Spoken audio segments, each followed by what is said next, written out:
Despite its many failings, the internet, I think, is a wonderful thing. And in fact, the internet is such a big part of our lives today, it's actually hard to remember a time before it existed. And in fact, it recently blew my 8-year-old nephew's mind when I told him that when I was a kid, we had computers that weren't connected to the internet. And he actually asked me, well, what did you do with them? And despite that, I do see the appeal in having non-internet connected devices. In recent years, we've heard stories of people like George R.R. Martin using WordStar on a 30-year-old MS-DOS machine to write the scripts for Game of Thrones. And more recently, the Dune screenplay, it turned out, was actually written using Movie Master 3 from the 90s in DOS. And I understand why, because when writing this video script, I've stopped to check Twitter and Facebook and respond to messages so much in the last 2 hours that I've actually only written about 2 paragraphs in 2 hours of this video, so being offline definitely has its place. But that said, anyone that watches my channel regularly will know that I do have a bit of a weird obsession with connecting old computers to the modern internet. And I've done videos on connecting machines like the Commodore 64 to Wi-Fi and Amigas to Telnet BBSs or on the web. But one machine I've never been able to get online is my Amiga CD32 console. And I've owned this machine since the mid-90s, not long after it was released actually, and it's actually got a lot of use over the years. Originally, I used it as a console, then I had it hooked up to my Amiga 1200 via a serial cable, and used it as a slave CD-ROM drive for a couple of years, and actually this machine was used as a CD player in a friend's bar for a while back in the late 90s. And these days, I use my CD32 as my main gaming Amiga. And despite the hate that this system tends to get online these days, really, at heart, it is just an Amiga 1200 with a built-in CD-ROM drive in a console box. And really, as an Amiga fan like me, what is not to love about that?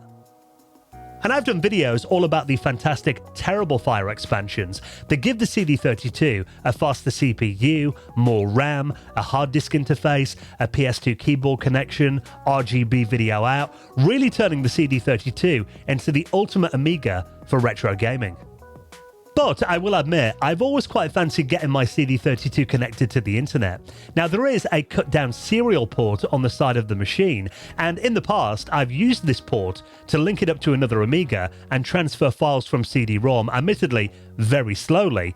And reading forums over the years, it turns out that with a bit of configuring and a bit of extra work, you could probably run something like a slip connection or PPP, but that means relying on another machine, having that running all the time when you want to get the CD32 online, and of course it would be very limited by the slow aux port on the CD32. And back in the 90s, there were add-ons that gave us things like a parallel and serial port on the CD32, expansions like the SX1 or the SX32, but back then they were very expensive, and today they are insanely expensive. And the TerribleFire cards and the risers that I've got are really mainly designed for gamers, and they've got stuff on there like RGB video and keyboard connectors. But the thing is, in the retro gaming scene, there's not much demand for serial or parallel ports.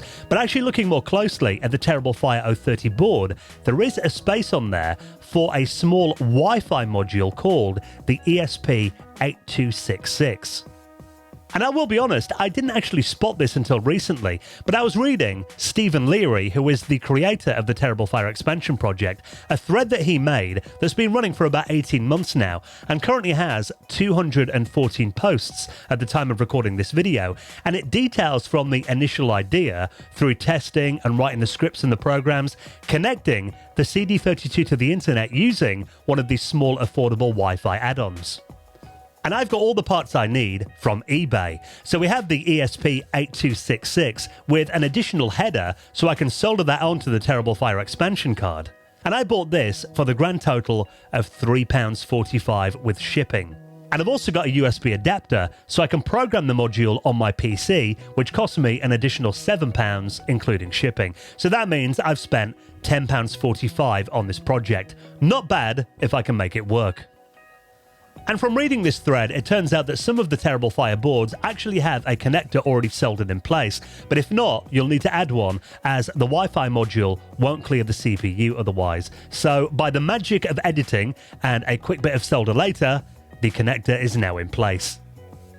So the next thing we need to do is set the Wi-Fi module up, and for that I'm going to use a Raspberry Pi 400, as most of the commands on the GitHub are actually Linux commands. You can do this in Windows and Mac OS, but I tried it on Windows 11 and kept getting errors. So I think the easiest thing to do is to use Raspbian and Raspberry Pi OS on the Raspberry Pi 400. Now to do that we need to put the Wi-Fi module in the programmer, so we connect that in, and then we switch the USB device into programmer mode, and this actually grounds a pin on the Wi-Fi module and gets it ready for programming. So do that, then plug it into the Raspberry Pi, and then we are ready to go.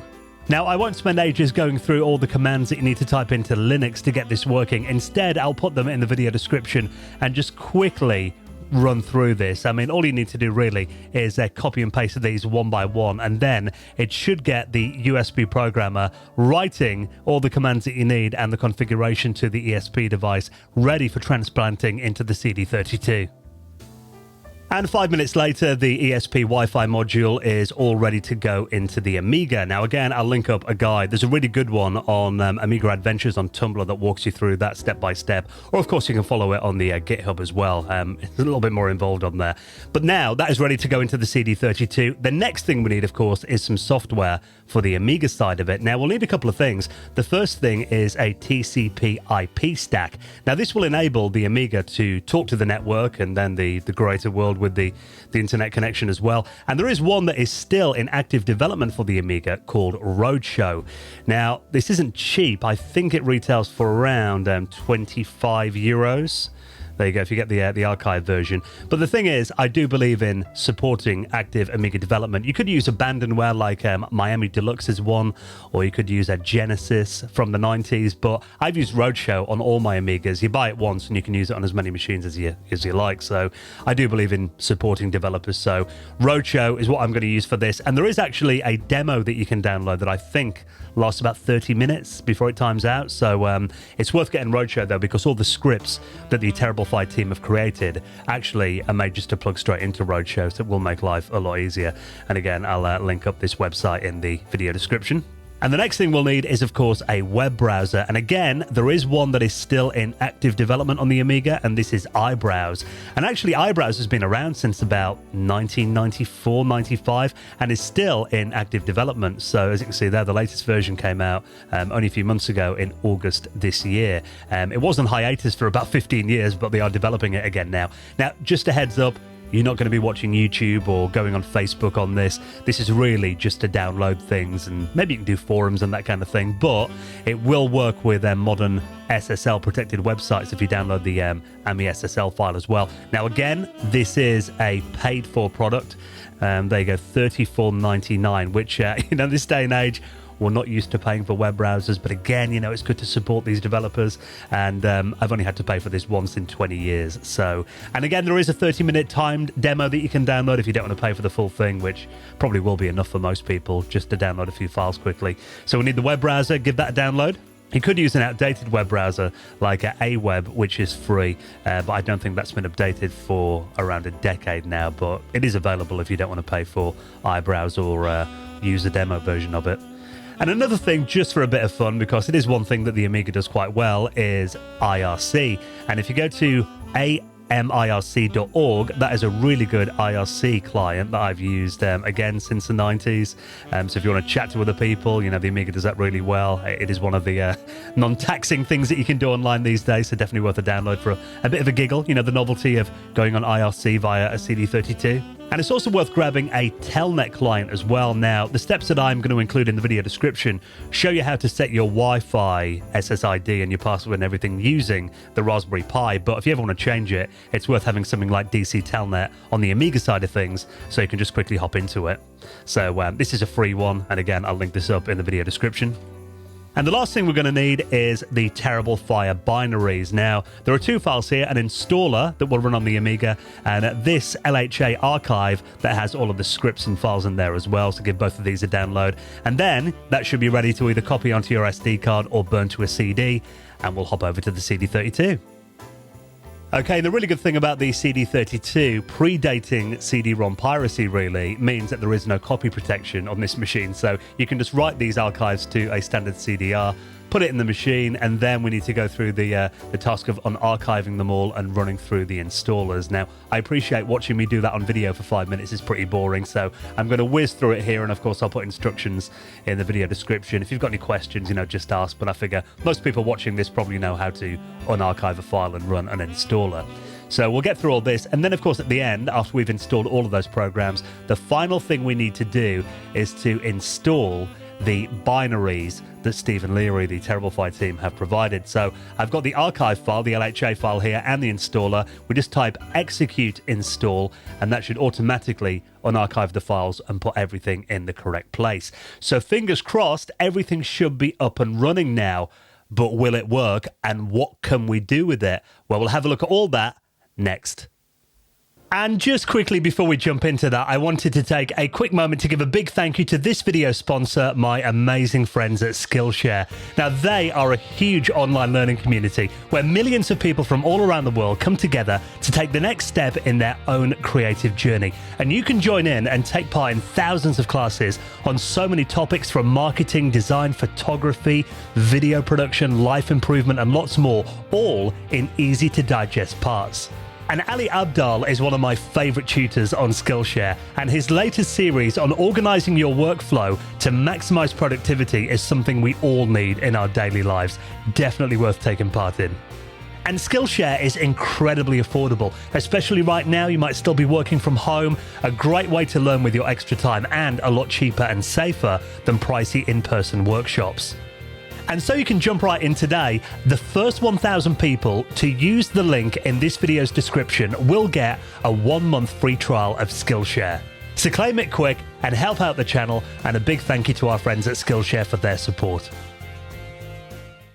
Okay then, so all the software installed and hopefully configured correctly, it's finally time to try and get this machine online. So a good first test, I think, would be to try and ping a website that we know will be up and should respond to us. Let's try pinging google.com, and fingers crossed we'll get a connection and this machine will be online.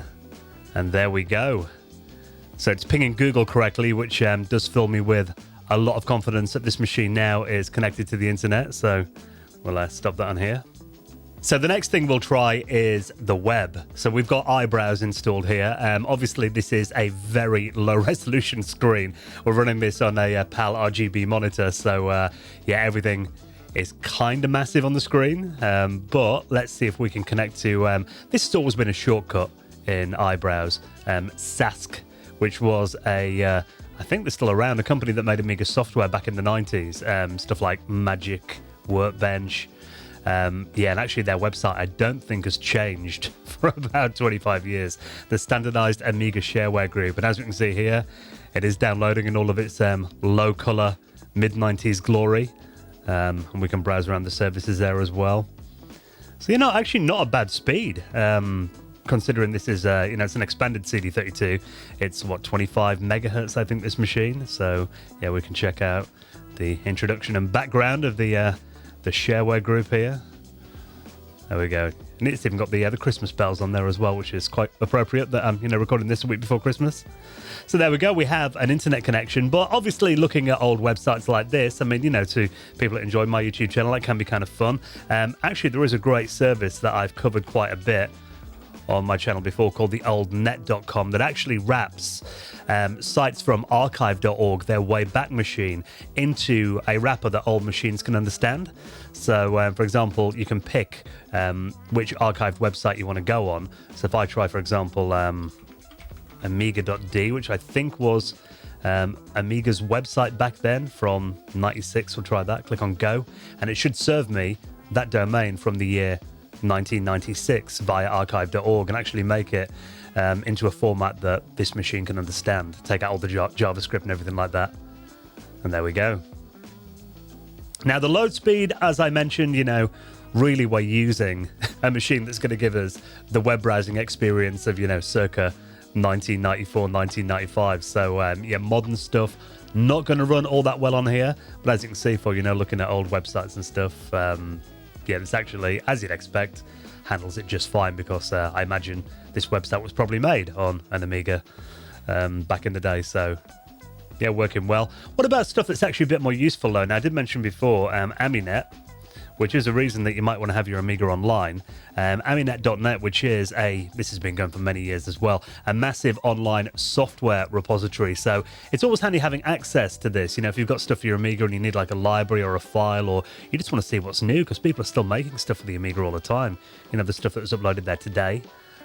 Quite a bit of software that was uploaded last week, test programs, games and stuff as well, and being able to download these straight to your machine rather than having to burn CDs or, you know, take your SD card out and put it into a PC is actually quite handy. And there is one site that I use quite a lot on my network of Amigas, which is whdownload.com. Now, you might be aware of WHD Load, which allows you to play pretty much any Amiga game from a hard disk. Well, actually, this site here has them all set up. So literally, you can just download them directly to your Amiga, put them in a directory, and then you can launch them. So, you know, we call it abandonware, but there is, as you can see, you know, with just in the letter E here, there's so many games in here that you can download directly to your Amiga. So really, for me, that is the main appeal of having my Amigas online, you know, stuff like this. If there's an Amiga game that I want to play, I can download it straight to the machine without messing around, so that's really handy. And this is a great little service as well that you might want to run on your retro machines, frogfind.com, which is a search engine made for vintage computers. So I can type Amiga in there, for example. And then it'll show me stuff like Facebook and everything too. But say, for example, we want to try Wikipedia here. Let's click on that. What it will do, it will then use another service to kind of strip out all of the modern stuff that would block a retro machine. So as you can see here, it's stripped it down just to text and links. So I think that would mean actually there was a Facebook link up there. That'd be interesting to see. Let's try that one. Can it actually do that with a Facebook page? Amiga fans on Facebook? No, obviously we've got to log into Facebook to use it, but... And another great service that's worth having on your bookmarks here is 68k.news. This and Frogfind are both made by Action Retro, which is a brilliant channel here on YouTube. And actually what it does is it gives you modern news feeds, but strips out all the stuff that would normally block them from being looked at on a retro machine. So, you know, all the video files and high resolution graphics and everything. So as you can see here, there are a load of news feeds, so you can keep up to date if you want to see what Pete Davidson and Kim Kardashian are doing today. We can click on that and it will actually get me this article from the Daily Mail, I believe it's from. It'll strip out everything on here and just let you read it on your retro machine. So that's a really cool little service. You know, I love the fact that people are still making things like this and making retro computers usable on the modern internet. And another program that's worth having on your retro machine is an FTP client. Now, I like this one, Ami Trade Center, which is very fully featured and they're free as well to download. And here you can connect to servers like the EAB file server, and it will let you download a load of software. I mean, they've got pretty much every Amiga game, utility, anything you could think of on this server here.